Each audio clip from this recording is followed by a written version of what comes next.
Earlier in the month, I attended a convocation.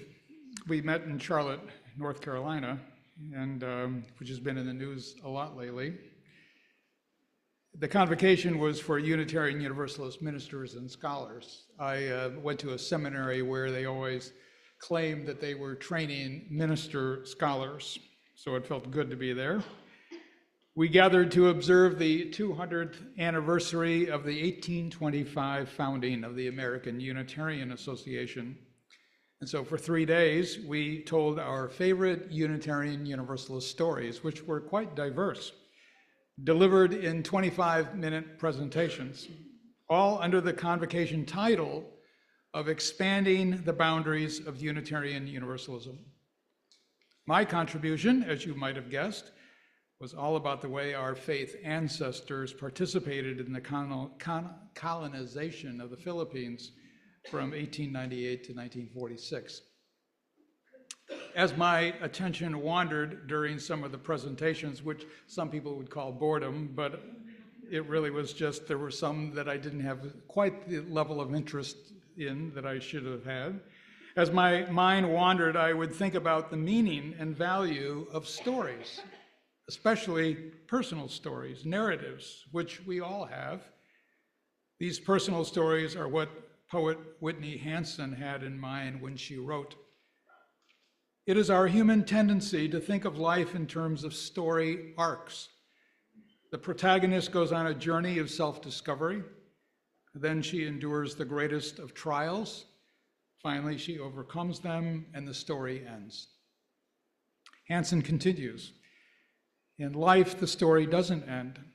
You turn the page and you are left with this giant question: what now? Who are you if you're not at war with something? Who are you when you are not just living, but trying to survive?" Hanson is reminding me, that so many of our favorite stories are composed with themes of living and surviving, or maybe the other way around, surviving and living. This was the case at my meeting. Some of the stories were ancient and others happened just last year. Some were about individuals and some were about groups, even nations. I won't tell any of these stories this morning. I'll save some of those till later on, but I'm going to speak about your stories, our stories of surviving and living. So I ask that you personalize everything that I say this morning. Now, in some cases, ministers will say, "Don't personalize it." I'm asking you to personalize it. As you listen, think about yourself and your family and those who you love, and maybe more importantly, those who maybe you don't really care for. Starting this week, we enter storytelling mode. Coming soon, like even tomorrow, November 24th, is the biggest story of them all. That's when The Origin of Species was published by Charles Darwin in 1859. And this morning, during the middle hour, we had a conversation on this monumental work, among many other things, and we observed Evolution Day with Fish Stark, a member of this congregation who is also, I didn't know this until this morning, he's the executive director of the American Humanist Association. And along with him were other members of this congregation's Freethinkers and Humanists group.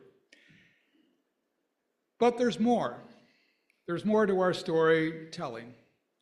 For the next 6 weeks, we all will be immersed in opportunities to reflect on the theme, who gets to tell the story? Thanksgiving, Christmas, Hanukkah, solstice, Kwanzaa, and there are probably more. The community that I live in actually observes Festivus. Some of you are familiar with Festivus. And if you don't know about Festivus, find somebody who used to watch Seinfeld or watches the reruns, and they can tell you all about Festivus. We all have our stories, traditional and family stories, and some are both. Somebody makes the decision, though, which ones will be spoken, which ones will be neglected, and maybe even forgotten. And what I wonder is, who is that somebody in your family? Is it you?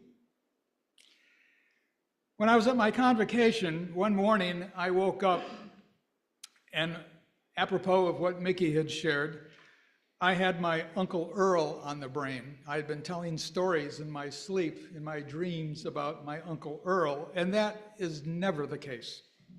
I rarely think about the guy. While I grew up hearing stories about him, it was usually just at this time of the year. But actually, it was almost any time that my family gathered, but it's just that during the holidays is when my family gathered. And we would inevitably tell Earl stories, or at least stories of the little that we knew about him.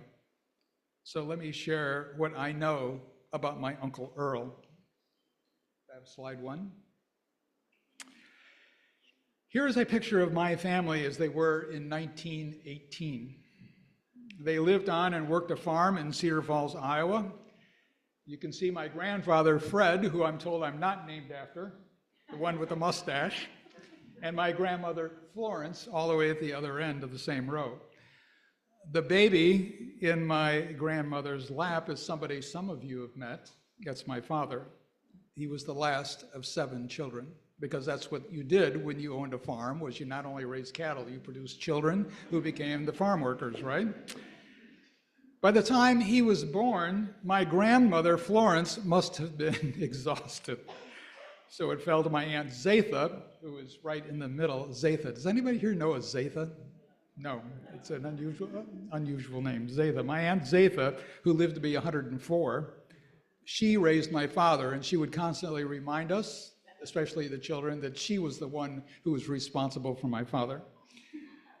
It's like 2 different families. You've got the older ones in the back, and then you've got the younger ones in the front. And almost everybody in the front, everybody in the front, including Zatha, I knew quite well.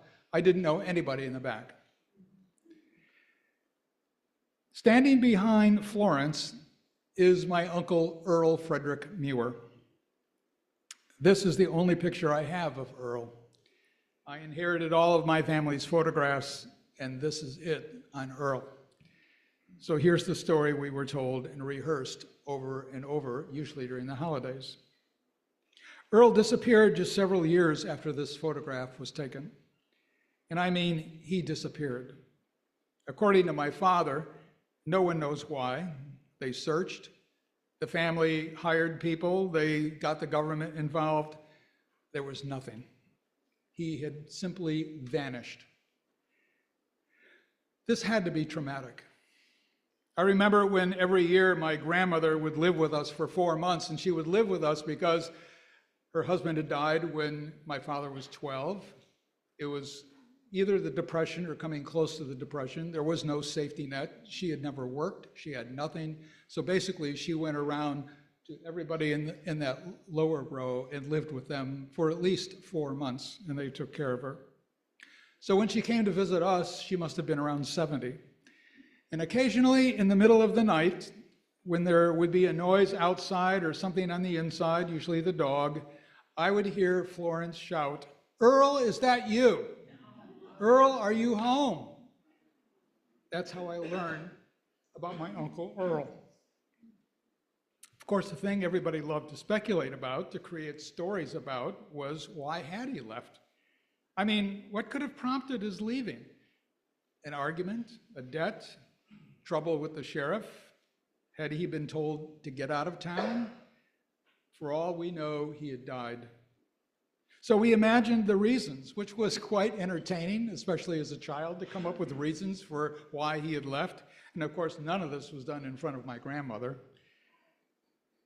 Now I realize this is not exactly a holiday story, but holidays were the only time my whole family was together, kind of like the convocation I attended, a few days of UU family stories shared by people who knew versions of the same stories, but we all didn't have the complete knowledge. So when I woke up in Charlotte and realized that I was thinking about my Uncle Earl, I took it as a sign.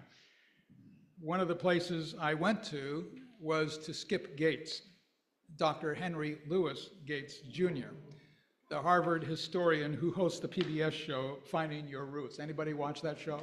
Of course, it's such a UU show, just right. I love it. And I thought, where was Dr. Gates when I needed him? I'm assuming that he could have traced Earl's journey out of Cedar Falls to wherever. I mean, that's what he does, right? And he's really good at it.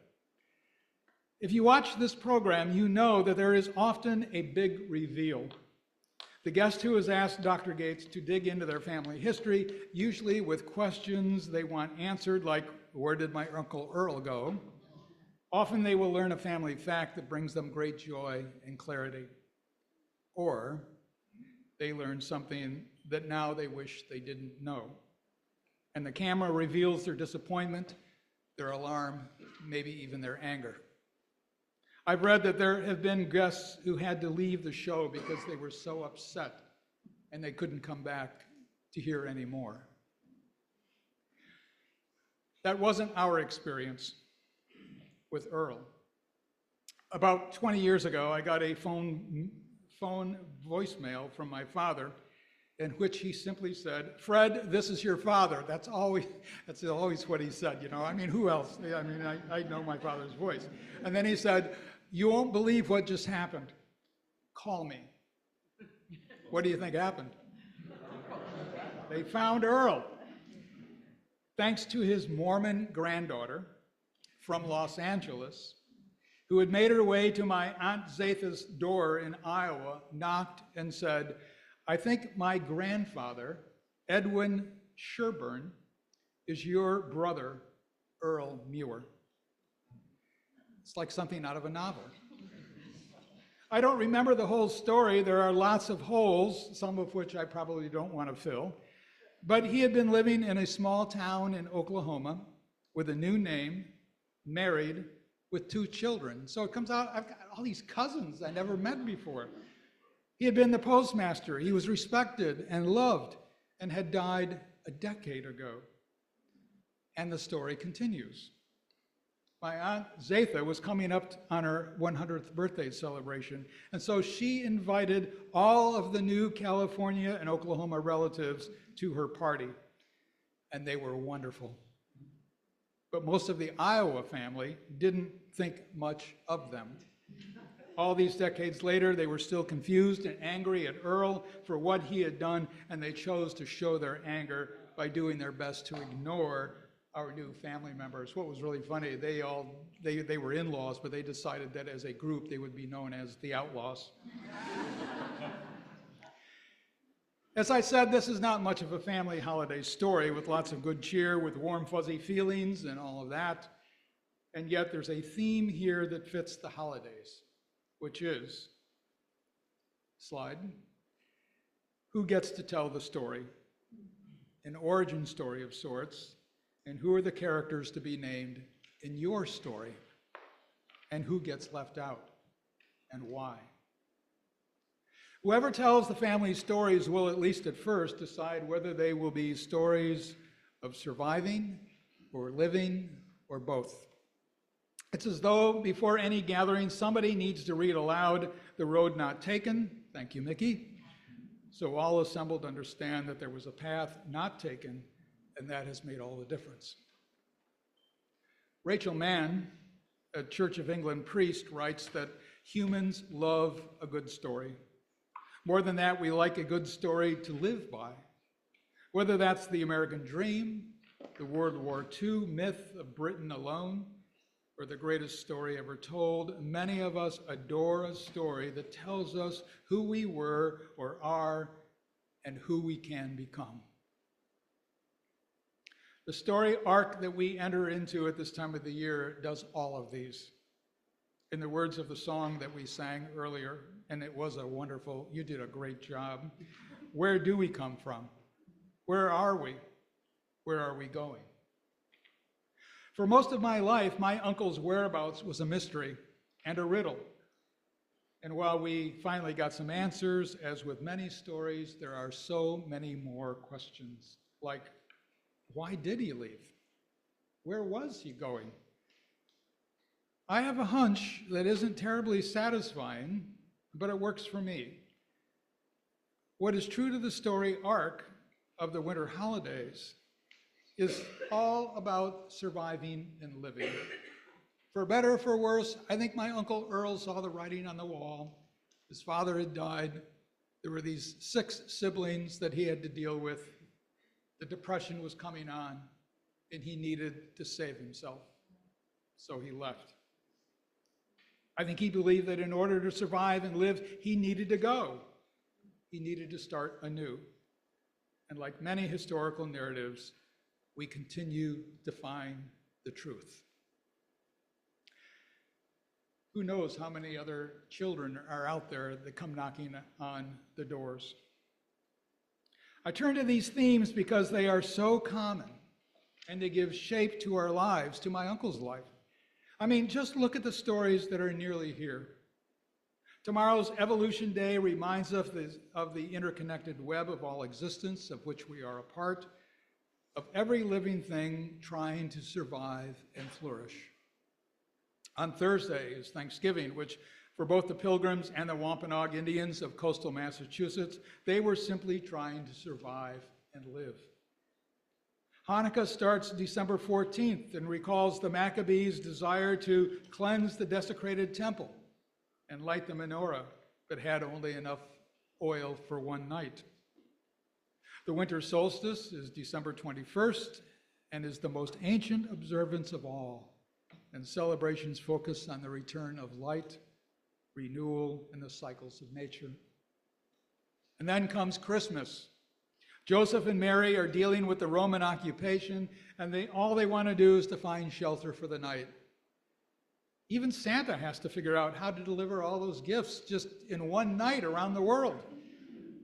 And finally, Kwanzaa begins December 26th and rehearses the African-American journey with celebrations using food and family values. Slide 3. Every one of these is a story of surviving and living into which we all bring our own narratives, which may change year to year, regardless of how hard you try to keep the traditions alive. I mean, your story changes because life changes. New people are involved. You discover new things. How are you feeling that day? And then there are the expectations. Oh, my Lord. Nothing can ruin a holiday better than expectations. And my idea is that already some of you have ideas about what you expect, how everybody's supposed to behave, whether they like their presents or not, whether they like the food or not, how the grandchildren are going to behave. You've got it already planned in your mind, and do you really think that's the way it's going to work? No, exactly. So you are listening to this sermon in a world that seems out of control. It's ablaze, where there feels to be very little that is predictable, very little that we can count on. Instability feels rampant, and it is, which is to say, it's not just you. It's something that everybody is sharing. Stories of surviving and living are the rule. Maybe they've always been that way. Certainly, every one of every holiday story I've named is about surviving and living as an arc. Slide. How odd it is then, when you think about it, that these are the holiday observances. They're all built on tension. Tensions that we acknowledge and plan for every year. We may not use these words, surviving and living, yet this is what it's all about. Your stories, our stories. Let's speak about them, share them, know the stories for what they are. And remember my Uncle Earl. He survived, he lived, and he was loved. And you are too. Let's share and stay on the journey together. Let it be so. Amen.